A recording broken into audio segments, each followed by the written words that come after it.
Okay, welcome everyone who is online. We had a little bit of sound troubles getting started, but I think it should be working now. Please send me a note though sometime as soon as you hear this, just let me know that you can hear me, but I'm pretty sure you can. One more test, yes, we have sound.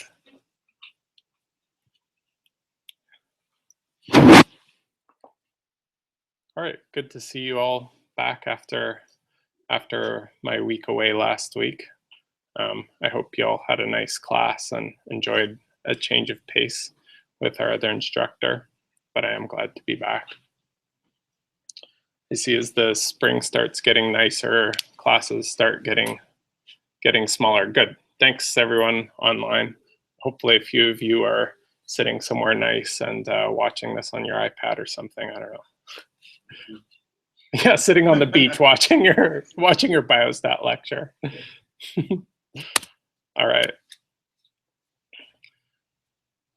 So we're getting into the two-sample hypothesis testing today here in lecture 10 out of 12. So it's been a long time coming to get to what are probably the most common tests that you're going to do, with lots of build up to it.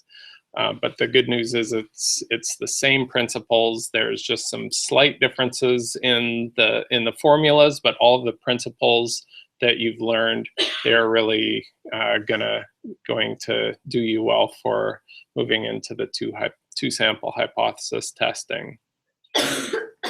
So we've learned about using the normal Z distribution and the T distribution for one samples, and using the normal distribution for proportions, and we're going to continue and cover all of those things again today for two samples, as well as looking at this at the paired tests for dependent samples. And all of this is covered in section 5.4 of your textbook.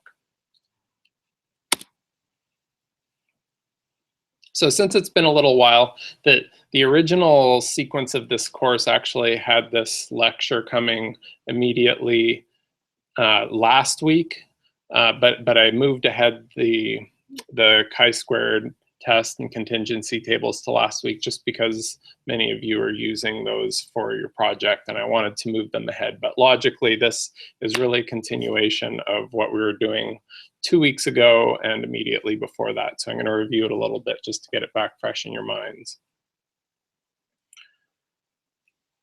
So I want you to recall the work that we did on building confidence intervals, and also remind you about a bit about the hypothesis tests. So the confidence interval, you'll remember, is our best estimate. Well, contains both our best estimate and our estimate of the uncertainty in a population parameter. So something like the average age of people in a room, the average age of people's guesses of someone's age. So there's something in the population which is a fixed parameter, but we only have limited information about it because we only have a small sample up from the population to make our estimate from.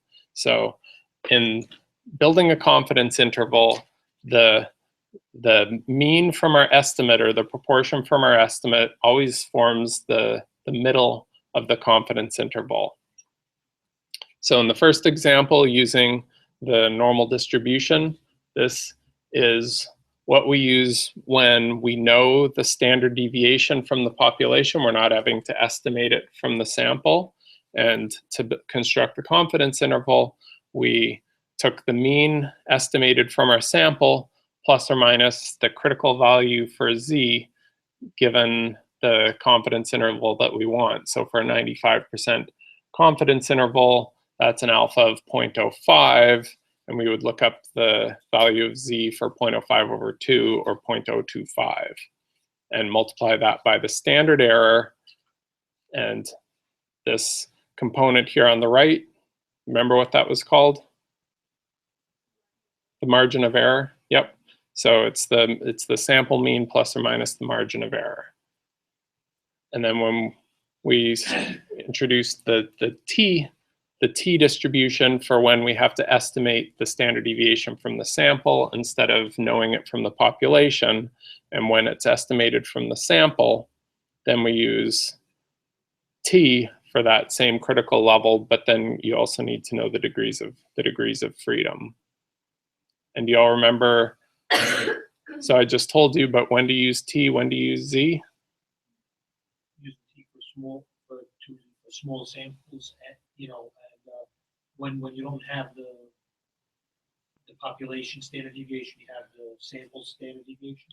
Yeah, that latter thing is the key, really. When you have to estimate the standard deviation from the sample, then you use the t distribution. If you have a really large sample, like hundreds, then the t distribution and the z distribution are almost identical, but you're still using the t distribution. It's just that they look almost identical. So use the t distribution when you have to estimate the standard deviation from your sample. And the issue is that when you estimate t from your sample, or the standard deviation from your sample, then you have additional uncertainty in your margin of error. So it just expands your confidence interval a little bit more. But when it's estimated from a really large sample, then that expansion of your margin of error becomes negligible, and it's the same as z. Yeah, question? No. If it's a large sample, then it doesn't make much difference, but the key thing is whether your standard deviation is estimated from the sample. If the standard deviation is estimated from the sample, then you use t.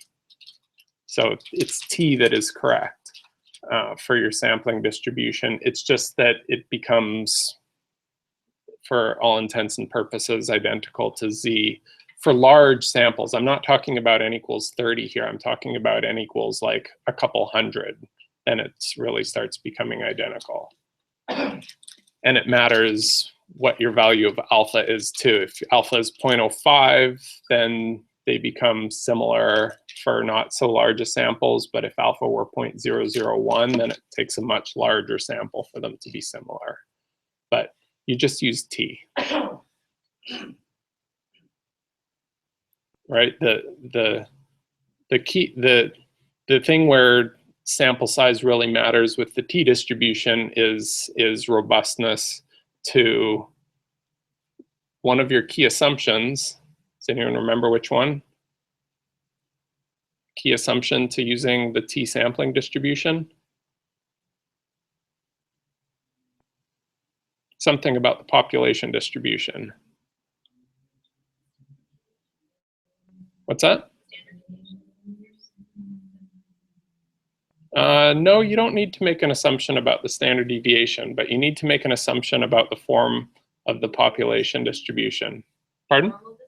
Yes, your sample has to come from a normally distributed variable. So if it's cholesterol, if it's age, it's some continuous variable, you're assuming that it's normally distributed. But once you get over n equals 30, you become extremely robust to that assumption, and it doesn't matter so much anymore. So that's where sample size really matters with the t-tests.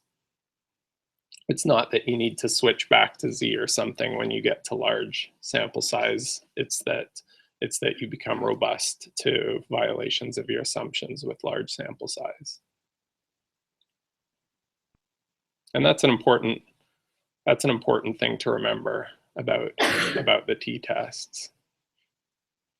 You're assuming that you're sampling from a normally distributed population, but you become very robust to that assumption as you get to larger sample sizes.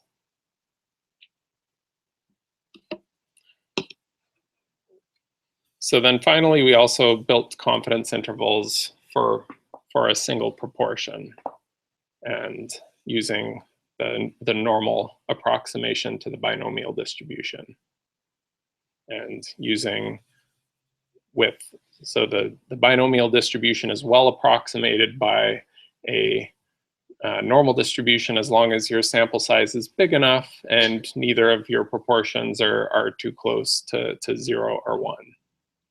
then you can use this estimate of the standard error. So is everyone's memory of the confidence intervals pretty well jogged?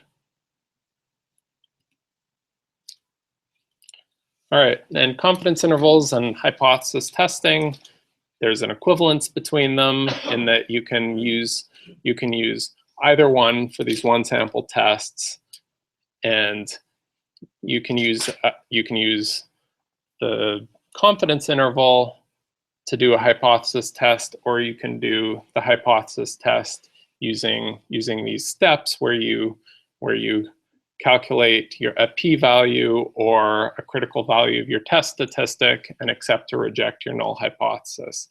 And you come to the same conclusion as if you build a confidence interval and reject the null hypothesis if the population mean under the null is outside of your confidence interval, right?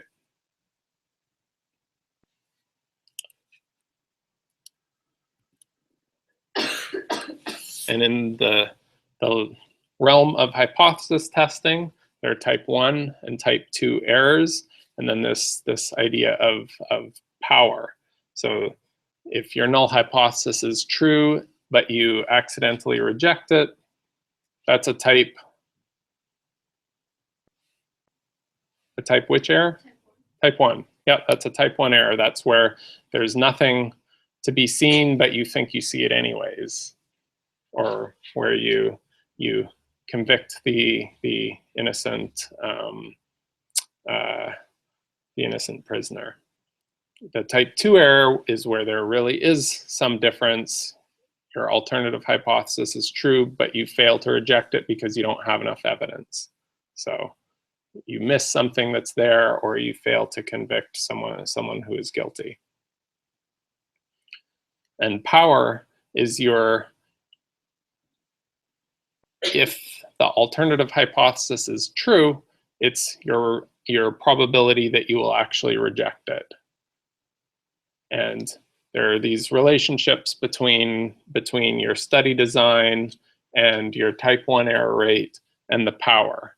Of course, if you increase n, your standard error goes down, so your confidence interval shrinks, and your test statistic will increase, other things being held confident, so you get better power. If there's less variability in your population, so sigma, your standard deviation, goes down, your standard error will also go down, resulting in increased power. And increasing alpha, that decreases your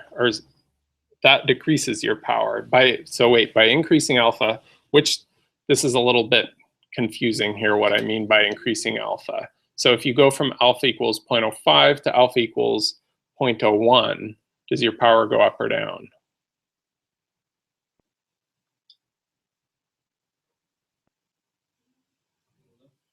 Yeah, your power goes down because you need stronger evidence to be able to reject the null. So you're less likely to be able to do that. So I should probably note here by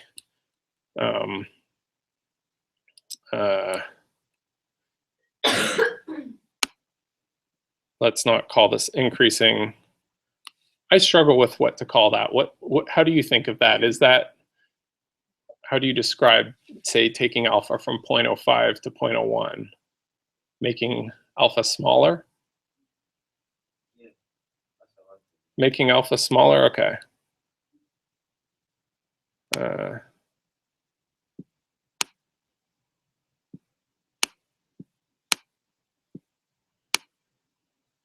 Make alpha small, or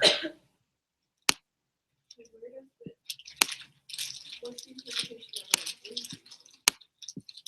Doesn't it make it stronger if you make it smaller? yeah, that makes your so if you make alpha smaller, like you take it to 0.001, then that means your probability of type 1 error is smaller. So that means that you have stronger evidence for rejecting the null hypothesis. Why do you say increasing? because it's increasing the significance level. So that, I guess that's why I wrote increasing. So making alpha smaller or increasing the significance level.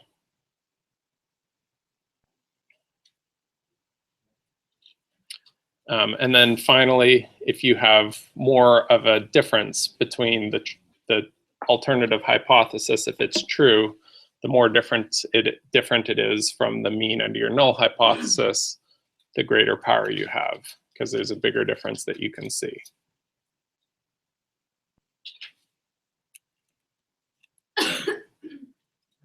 Yes? You mentioned this in the first section, you can always go back as power is 1 minus beta, right? Always saying that the probability of rejecting the alternative hypothesis.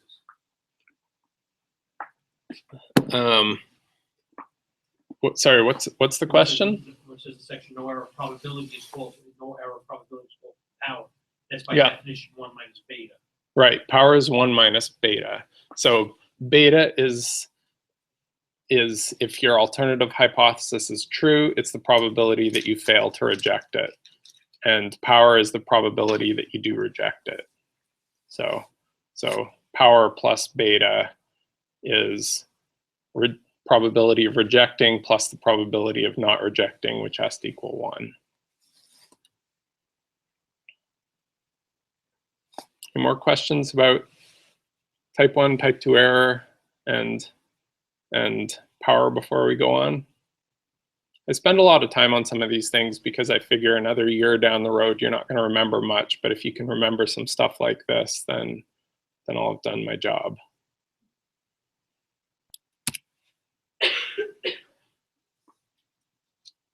And as I mentioned, the equivalence between hypothesis testing and confidence intervals. Here's a case.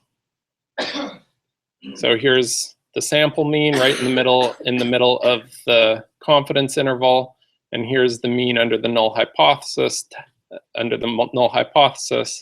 So in this case, do we reject or do we not reject the null hypothesis? Yeah, we reject. And here's an example where same sample mean, but we have a larger margin of error, maybe because there's a smaller sample size, maybe because the standard deviation of the normally distributed population is bigger, but we fail to reject. That other case where it becomes more difficult would be if the difference between the alternative and the null means were greater, but here that difference is the same, it's just the margin of error changing.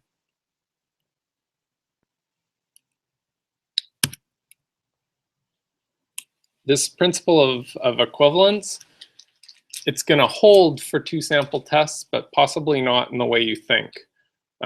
It's a common misnomer to incorrectly to translate this to the 2 sample tests in the wrong way. And I'll tell you what that wrong way is, but first I'll tell you what the right way is as we go through it.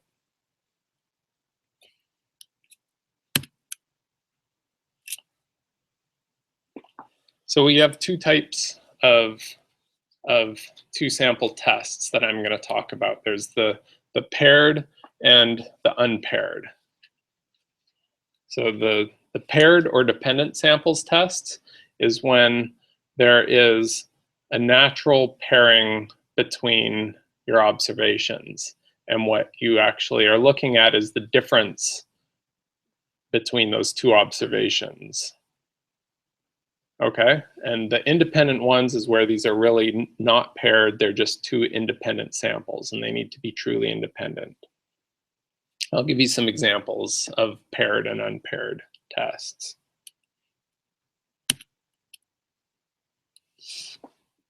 So some examples of unpaired tests. If we were to look at separate samples of boys and girls, and were to compare the birth weights of them, that'd be, you'd use an unpaired t-test. Or if we had results from different participants in the clinical trial, so say from 2 different arms, your treatment, your control arm, that's unpaired. Or if you're going to take samples of households and how much they spend on healthcare in the US and in Canada, definitely unpaired independent samples. So in each of these cases, there's no relationship between your observations that you're comparing. Like they're separate individuals, they are independent. Maybe it'll make it clearer once I talk about some paired measurements. So if we were to take a set of subjects and first administer them a placebo and then put them onto a treatment and look at the difference in something about those patients before and afterward, that would be a paired measurement because we're looking at the differences in each individual. We were looking at ocular measurements, so measurements about the eye between the right and the left eye of the same subject. There's an obvious pairing, right? Stress measure scores in twins or husband-wife pairs. Now, the only way that it would make sense that we would want to do that is if there were some difference between those twins or husband-wife pairs. So say we take a pair of twins and one of them has been, I don't know, eating Twinkies since they were a child and the other one hasn't. And we find a bunch of twins where this is the case. And we want to do a direct comparison between the child who ate Twinkies and the child who didn't. That's a case where you would use a paired sample test. So the measurement from two methods of conducting an assay on a patient sample. So we've got one patient, two different ways of collecting a measurement, and we want to see whether the measurements from these two instruments are different from each other. Yes, question? Would this be like if we're looking at the flu shot data and we're looking at the same population from this one survey, but then you say, did you get a flu shot and what is your race? So the question is, so in the New York Community Health Survey, if there's a question about did you get a flu shot and what is your race? No, that is not a paired, that's not going to be a paired test because that is still just one individual and two different variables on one individual. So an example in the Community Health Survey that could be paired would be if you had let's say households, and you wanted to say, are parents more likely to get the flu shot than their children are? So you're actually comparing within a household the parent to the children. That would be a paired test because those are two different individuals, but you want to keep them linked together. You don't want to just compare parents across the city to children across the city. Of course, there aren't children in this study, so we can't do that, but that would be an example of a paired test. And another key way of asking yourself, is this a paired test, is can I subtract? So can I subtract these measurements? So in the pre and post test on the same subjects, you could take your post-test result minus the pre-test result. Or if it's a proportion and you called one of the things, the yes is 1 and the no is 0, you could still subtract the ones and the zeros. Ocular measurements, you can subtract what you measure for the two eyes. The stress measure scores, again, you can subtract. So in your example of flu shot and race, you can't subtract flu shot from race. It doesn't make sense. That's not a paired test.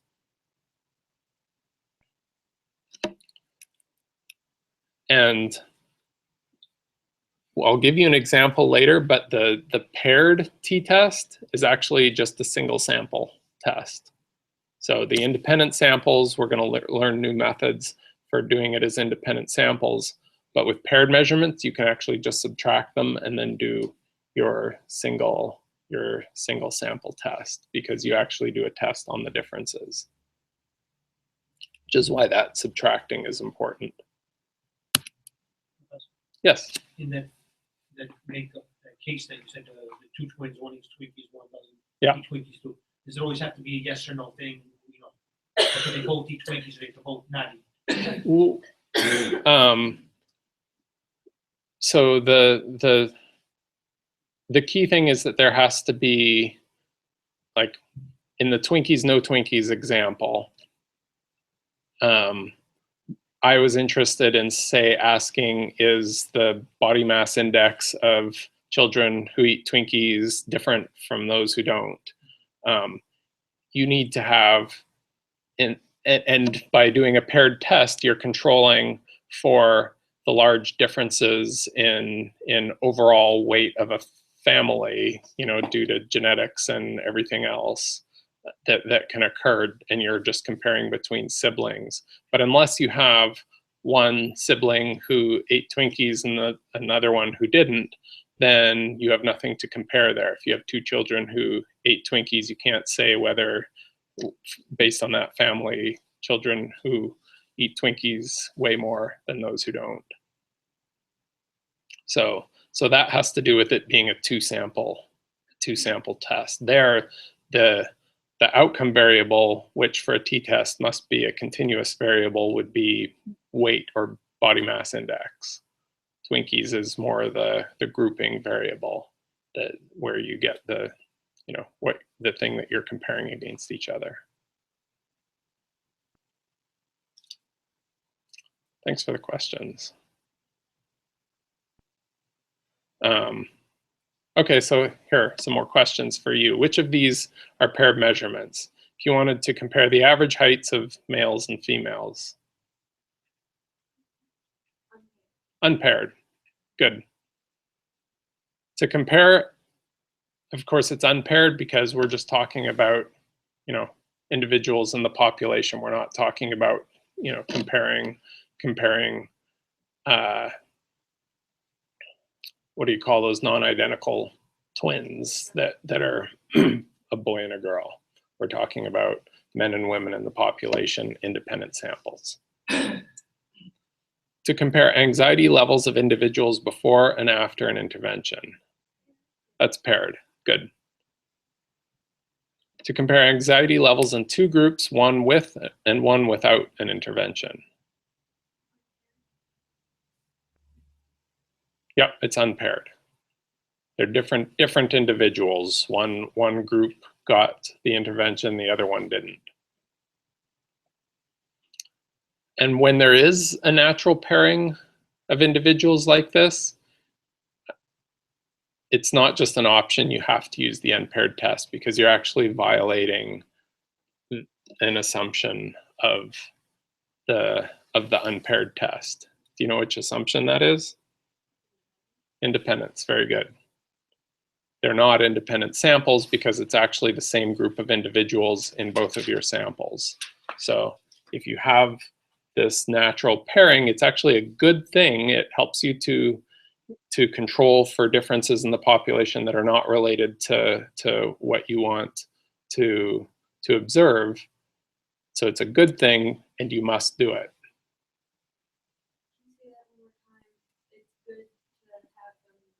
Yeah, paired designs, it's a very efficient study design. You can observe what you want to observe and have good power with a smaller sample size by choosing a paired design, because in the example of Twinkies versus no Twinkies, let's say, there's a huge range of body weights in the population, regardless of whether somebody eats Twinkies or not. So you're going to need a large sample to see whether there's a difference in the average weight of the Twinkie eaters or not.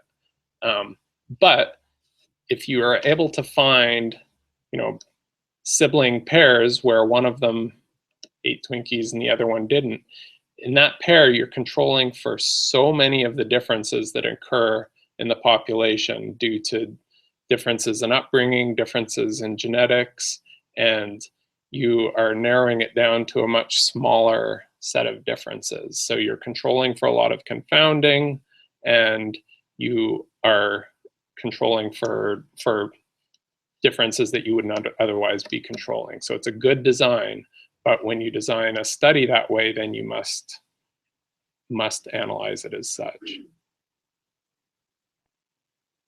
Make sense? Okay. Okay, so let's do some examples. The wonder drug aspirin, this was some data from an old clinical trial of aspirin and its effect on heart attacks. So this is a big study. We have 11,000 people each in the placebo and the aspirin arm. And that's important because the heart attacks were not terribly prevalent. So even though there are 11,000 people, there are only 189 people, a total of close to 300 people who had heart attacks. So yeah, first, what is the thinking of this in terms of a response variable and an independent variable? What's the response variable?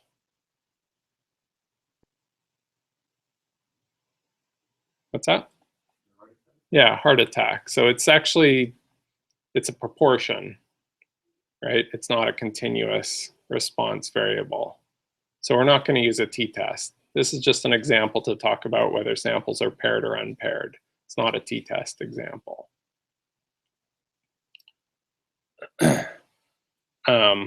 And the two groups to compare, they're, you know, whether the individuals were taking a daily placebo or a daily aspirin. And this is a randomized controlled trial where people were randomly assigned to take the placebo or the aspirin. This is pretty clearly an unpaired test, right?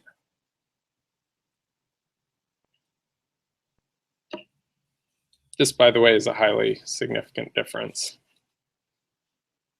But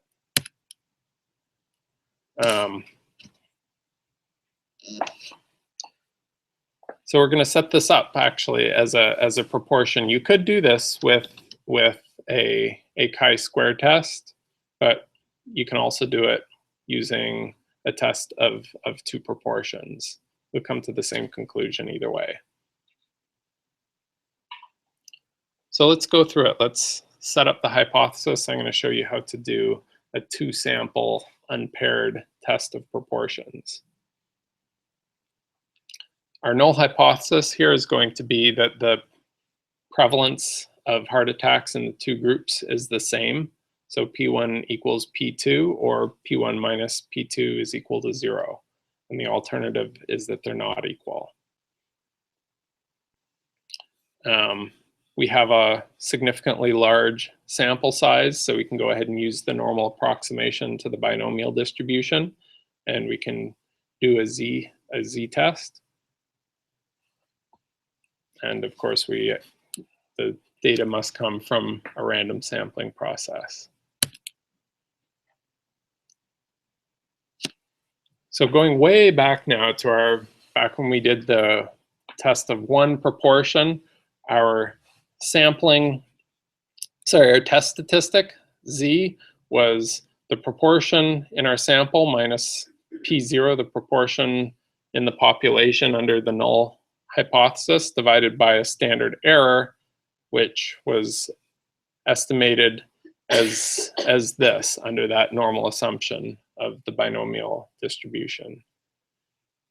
And when we do it now for two samples, it's almost the same, except instead of p hat minus the population p naught, it's p1 hat minus p2 hat. So it's just a little bit of a modification. And the way that you calculate the standard error is a little bit different as well. So it's just a bit of a modification to your equations for z and for the standard error, but then you do it in the same way.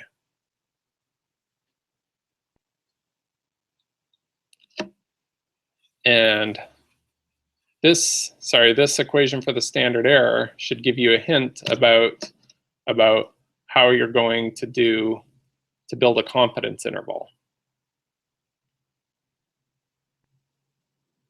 Okay, this is a tough question, but can anyone guess what the confidence interval will be centered around? Remember before it was centered around the proportion. When we have one sample and a proportion, the confidence interval, the middle of it was that proportion plus or minus the margin of error. Now, what's going to be in the middle of our confidence interval? Yes? Is it like the difference in proportion? Exactly. It's the difference in the proportions. Great. And I'll show you that on this page too. But the p-value, you get something very small here. And we conclude that the proportion of heart attacks is different in the placebo and the aspirin group. So what is the 95% confidence interval? This 0.008 is the difference in those proportions, plus or minus the margin of error is calculated before. So this difference, the 0.071 minus 0.009, it's not a huge difference, but it's not a very high proportion either. It's a pretty big difference relative to those proportions. If we calculated an odds ratio here, it would be a fairly large odds ratio.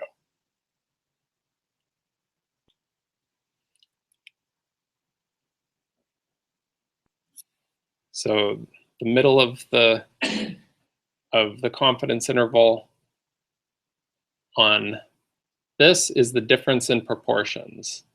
Once you get into logistic regression, which we don't do in this class, but you can also build a confidence interval around the odds ratio, which is the confidence interval around the ratio of proportions. So you can also build a confidence interval or get your software to build you a confidence interval around the risk ratio or the odds ratio.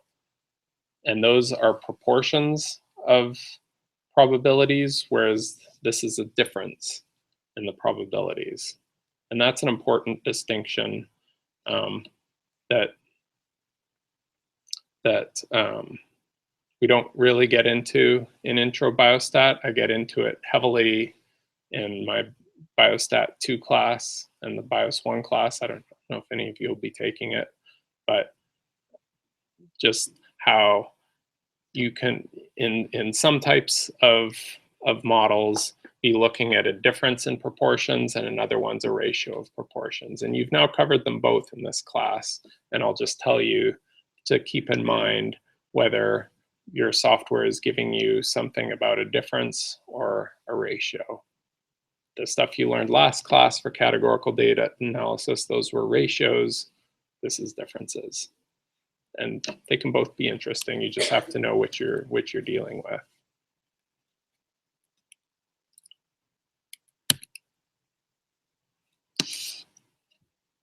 So that population difference is small. That's part of why often we would actually do this using an odds ratio, and because it tells you not just the difference which can be small like this, but how much of an improvement relative to the proportion in your control group is, but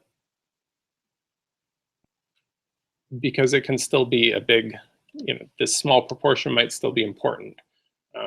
And one of the things that I have mentioned before that is also a thing you should take from the course is that statistical significance and practical significance are not necessarily the same things.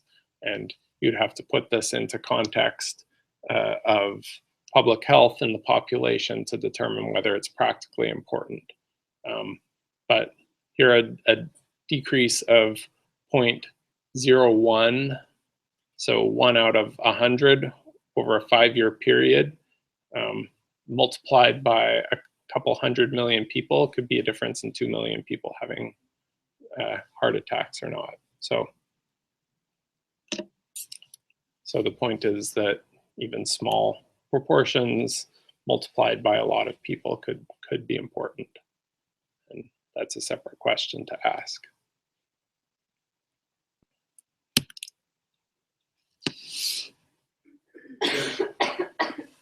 So the confidence interval here and can still be used equivalently to the hypothesis test, just like before, but the confidence interval is on the difference in proportions. So you test whether 0 falls in that confidence interval.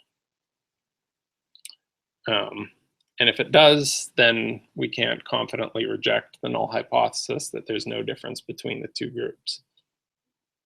Now, can anyone guess what a common wrong way to use confidence intervals in an attempted equivalent way to the hypothesis test here would be with 2 samples?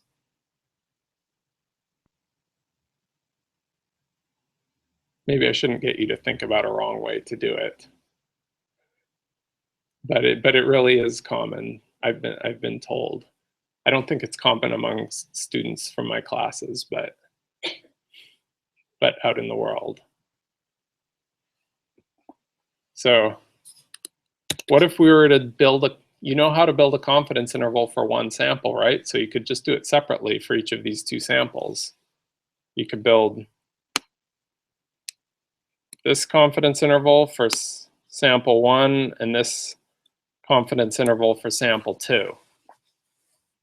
And then you could say, oh, there's some overlap between them, so I'm not going to reject the null hypothesis. And that would be wrong. As appealing as it is, just because there's overlap in your confidence intervals doesn't mean that the means aren't different. So it means that somewhere on your plausible range there's some overlap. So if you know sample 1 was an underestimate and sample 2 was an overestimate, then you know they're both consistent with some smaller range of the population mean. But taking the 2 of them together, it can still be evidence that there's a difference in the means. Or to think of it another way, you would have to, in order to get 2 sample means like this, or 2 confidence intervals like this, there has to be a fairly extreme difference in the means. And the correct way to test whether there is a difference in the means is by building a single confidence interval on the difference in means. Is that clear? Do you believe me that this approach would be wrong? Yeah, could anyone explain to me how explain to me why that doesn't, why this seems wrong? Yep. Because someone could just go by looks and say the overlap part, that the means are both common in that area too, so you just automatically assume the overlap that it's going to be equal at some point over there. Like you say, looks can be deceiving. Yeah, the incorrect approach would be to just look at the overlap in 2 different confidence intervals. And I guess you could also think of it by saying that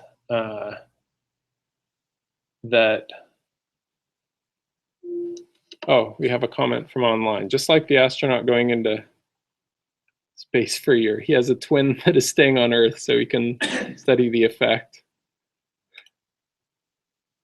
Yeah, that's a good example of a paired observations.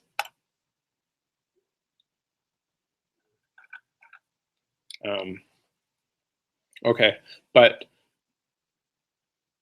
what I can tell you is that in order to get confidence intervals to be completely separate, like this, there has to be a much larger difference in the means than you need in order to see the confidence interval on the difference not include the 0. So just because your two confidence intervals look like this, you might still reject the null hypothesis.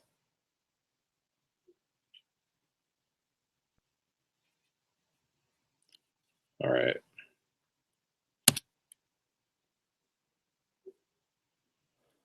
Okay, here's another example. This time a proper, oh yes, question. Yeah, why wouldn't you just automatically not reject the null hypothesis in that case? Because even if there's overlap, they're not the same. So looking at, Like, aren't we only rejecting the null hypothesis if the meanings or the proportions are not equal? we reject the null hypothesis if we have evidence that the means or the proportions are not equal, right? But it's evidence that they're not equal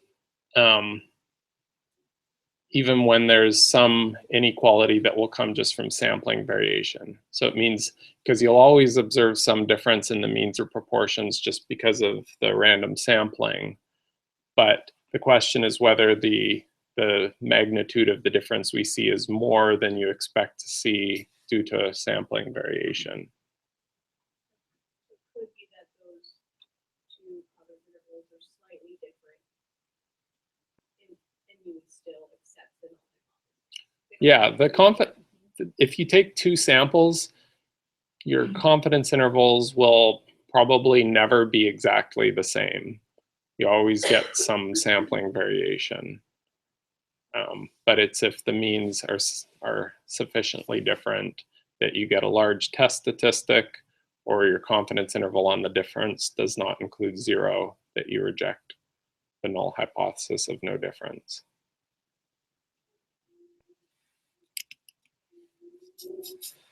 Okay, so here's another example of the degree of addiction that teenagers form to nicotine using a checklist that is summarized to form a single score, this hooked on nicotine checklist, or the honk score, where a high score means you're more addicted to nicotine, low score is you are less addicted. Here is a summary of 150 females and 182 males, smokers, and the results of this score showing the average score and the standard deviation estimated from each of these samples. So this is a classic two-sample hypothesis test. We have two independent samples, and we have something that we can estimate the mean and the standard deviation for. It's a continuous variable. So we could test a hypothesis to answer the question, is the degree of addiction that teenagers form to nicotine different for males or females?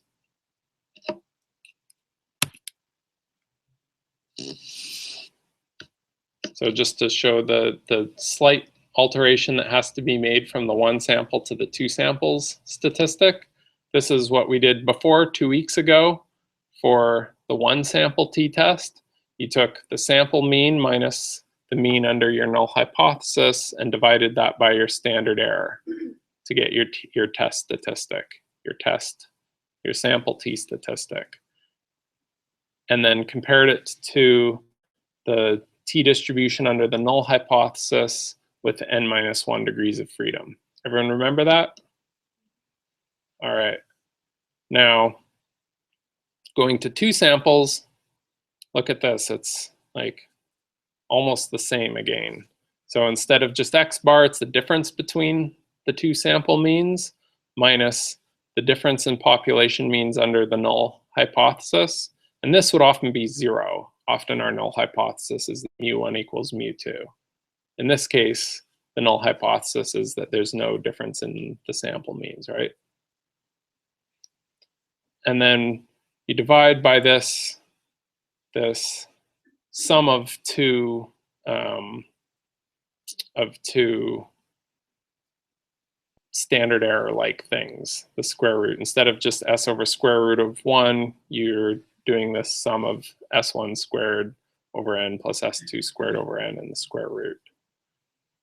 And this degrees of freedom is just a safe estimate. If you use your software, it's a bit complicated how to calculate your degrees of freedom. So if you happen to be doing it by hand, this is just an easy way to estimate your degrees of freedom. This is with unpooled standard deviation. If one of your samples is very small, or they're both very small, and you believe that probably the variability in the two groups is about the same, then you can pool the standard deviations. So you estimate the standard deviation in each of the samples and average those standard deviations together, weighted by the sample size, and you assume the same standard deviation in both groups. This is an option when you do the test in SPSS, whether to use a pooled standard deviation or not. The pooled method is also sometimes called Welch's t-test. And you have a non-integer number of degrees of freedom, which is kind of weird. In general, if you have a large sample size, you might as well just not do the pooling, because you get a good estimate of the standard deviations for each of the groups. So in this case, I would not recommend using a pooled standard deviation.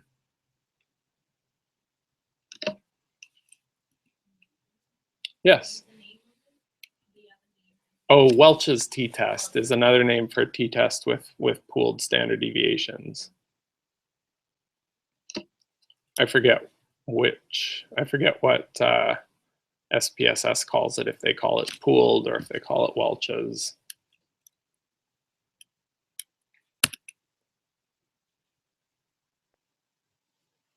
Okay, so in this case, the null hypothesis is going to be that there's no difference in the two means, so no difference in the honk score between boys and girls. We're going to choose a t-statistic for independent samples here.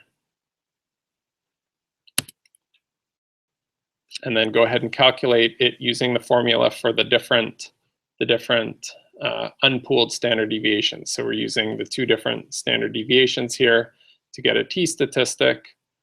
We're going to take the smaller number sample size for this conservative degrees of freedom, look up the critical value of t in the table of t-statistics, and we get at the 95% confidence level, the closest thing we have in this table is 100 degrees of freedom. So is the critical value of the statistic going to be larger or smaller than this 1.984 if we were able to get it for 149?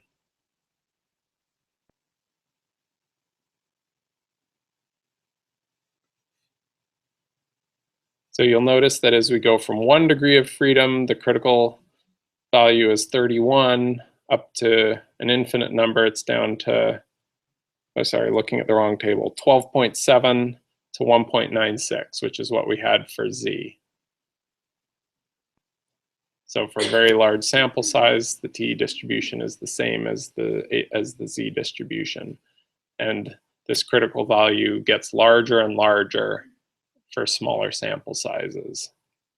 So to be extra conservative, that is to be sure that you won't reject the null hypothesis unless it's definitely false, you could use a smaller number of degrees of freedom. So using 100 is safe. And since our t-statistic 3.3 is greater than the critical value, what do? We reject, right? We say that the mean scores is different for boys and girls.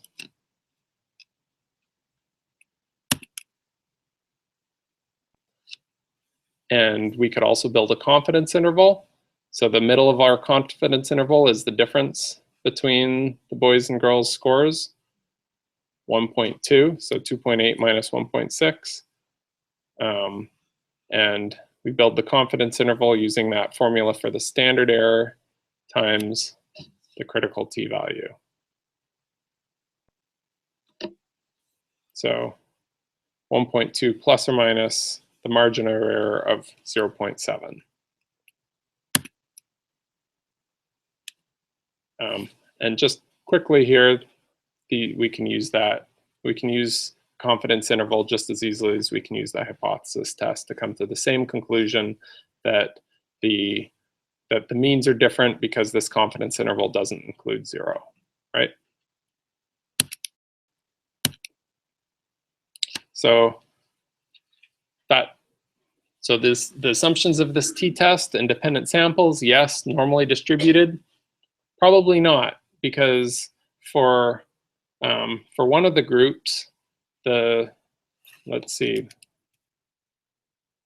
I don't know why I wrote 1, but we have, for both of them, the standard deviation is greater than the mean. So if they were normally distributed, we would have negative values for the honk score, which don't exist. So most likely this is a skewed distribution because it can only go down to 0, but it can go up to fairly high values. So that normal assumption probably does not hold here, but this is a large sample size, 150, 182. So the t-test is going to be quite robust, and I'm not worried about it. So again, if you have sample sizes greater to 30, the t methods are very robust to deviations from normality in the population.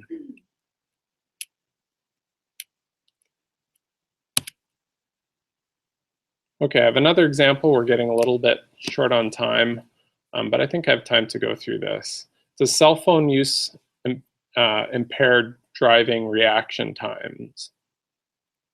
So here's an imaginary experiment where students use a driving simulator machine, and we have 2 groups. So we've got 32 students who are randomly assigned to a group where they're going to be talking on the cell phone, and another 32 to a control group who are not talking on the cell phone.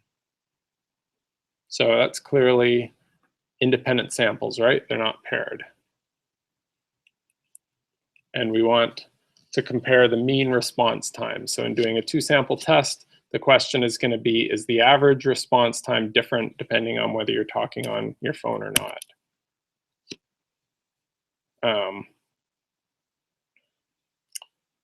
So if we have response times of 585 and 533 in the cell phone and in the control group, which would look something like this box plot.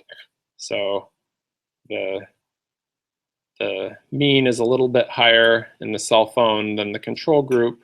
There's plenty of overlap, like there are some very, there are some pretty slow people in the control group and some pretty fast people in the cell phone group, but our hypothesis tests are about the average. It's not the individuals that matter, it's the average. Yeah. In this case, too, the control group, so it's the people who are driving without the cell phone? Yeah, control group is the people driving without a cell phone.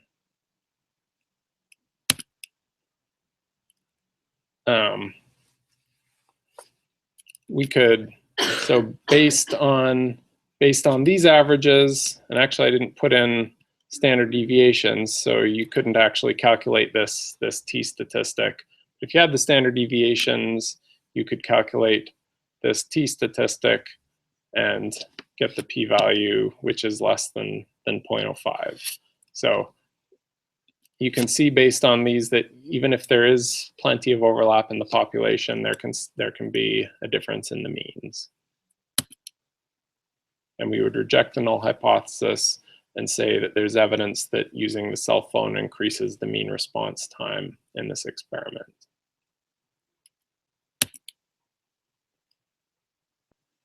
Just as a side note, there is an outlier there. It would be worth checking it again with removing that outlier, there was one person in the cell phone group who didn't notice the light until several blocks later. But with a sample size of 32, I doubt that that's going to affect the analysis too much. So let's think about a different way to do the experiment. Suppose that instead we just took 32 people, or say we took our same 64 people, and with each of them, we had them do the driving test twice, once using a cell phone and once without using a cell phone. So that becomes a paired samples test, right? You're going to look at the difference in response time for each individual when they're using the phone and when they're not using the phone. So some advantages to doing your test this way, your experiment this way, is that you're controlling for the differences that occur between individuals' reactions times that are not due to cell phone usage. And you're just looking at how it impacts each individual. So you might be able to do this same test with only 32 people instead of 64 and save a bunch of extra time and money in recruiting those individuals by using the paired test.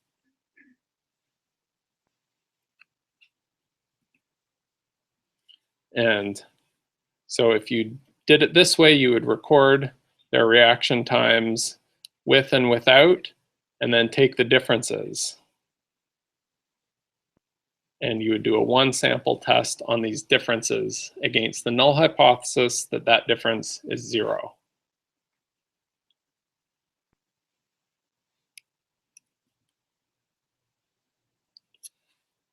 This is the basic method. For each matched pair, you calculate this difference D, so the time, reaction time when you're using the cell phone and the reaction time when you're not. And then you use your one sample methods on those differences. That's all there is to it. Any questions about the paired test?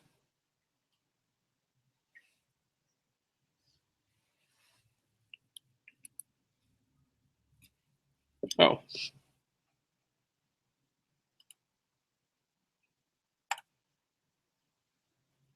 Emily, what about an R? What's the pooled standard deviation? In R, there's also an option. If you do $t.test, there's an option var.equal, I think, equals true or false. So it's just an option to the test, just like an SPSS. And email me or ask me during lab if you want some more specific help. Okay, so just quickly, you see that in the paired test, the null hypothesis looks like it did for the one sample test. It's just that the average difference is 0, an alternative that the average difference is not 0.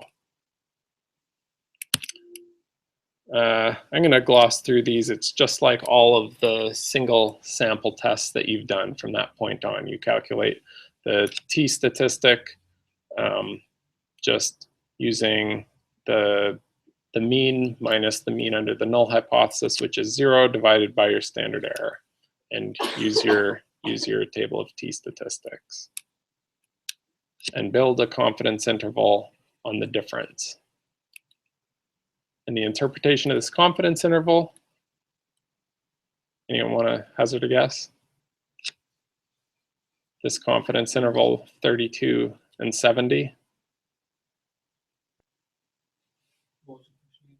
How do you interpret this confidence interval? So this is for the paired test.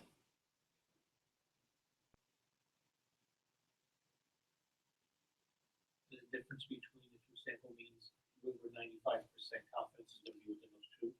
Or it's the change in reaction time of individuals due to using a cell phone. So our 95% confidence interval for how much the cell phone changes an individual's driving reaction time is between 32 and 70 milliseconds.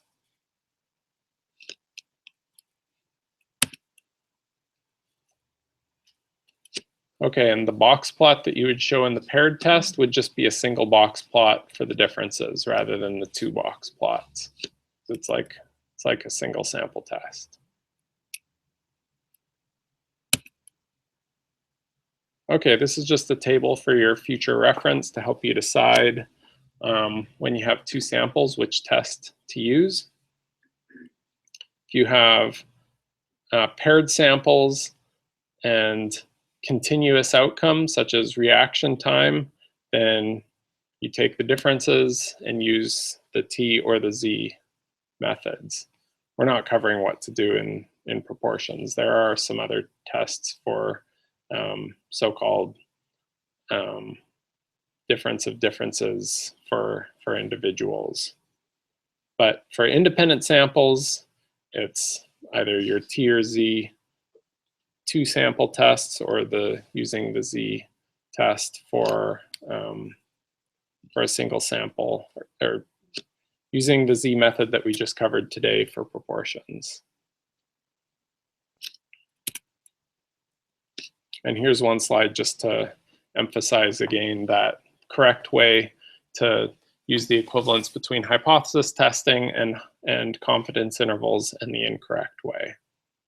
So under the correct way, we build a 95% confidence interval on the difference in the 2 means. And if that includes 0 or some other null hypothesis, if it includes it, then we don't reject. If it doesn't include it, then we reject. The incorrect way to do it would be by building 2 separate 1 sample confidence intervals.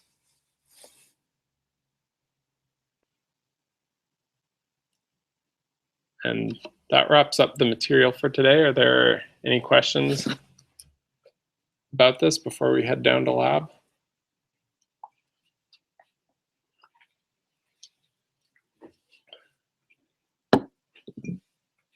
Okay, thank you.